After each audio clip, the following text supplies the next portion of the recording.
74. We have two very, very good indicators like infant mortality rate, one from 145 decreasing to 28, and maternal mortality rate to 97, which is phenomenal. So that's a decrease of almost 70%. So all of this has happened because of many good processes, many good policies which has brought in by the government of India. There is a good index which we are seeing as a security index, which we have increased to 66. Your question towards which could be broken down into quality, affordability, and definitely access is important. So we have seen that there is a national quality assurance scheme, standards where government district hospitals are adhering to it, and there are 2,600 hospitals which are already certified. We are looking at Lakshya program where maternal and quality care for newborns are there. So 700 plus hospitals have been certified.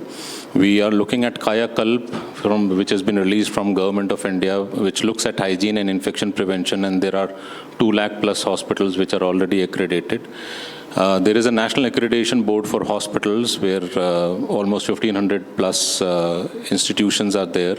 Plus there are international. So quality-wise, I think there is a lot of demand as well as deliverable.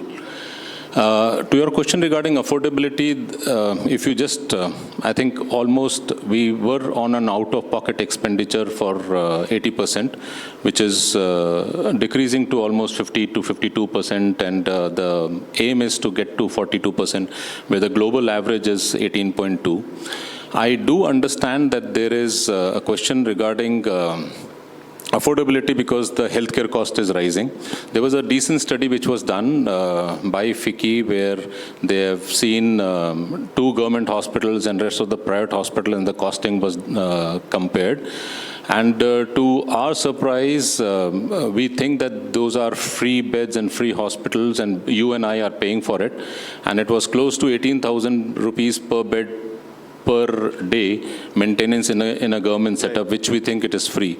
So there is a healthcare cost which is there in private, which is unfortunately increasing. There needs to be a monitoring mechanism. There needs to be some kind of a regulation at that level. There needs to be standardization of care which needs to be provided. And with all of this, there would be some restructuring which would happen.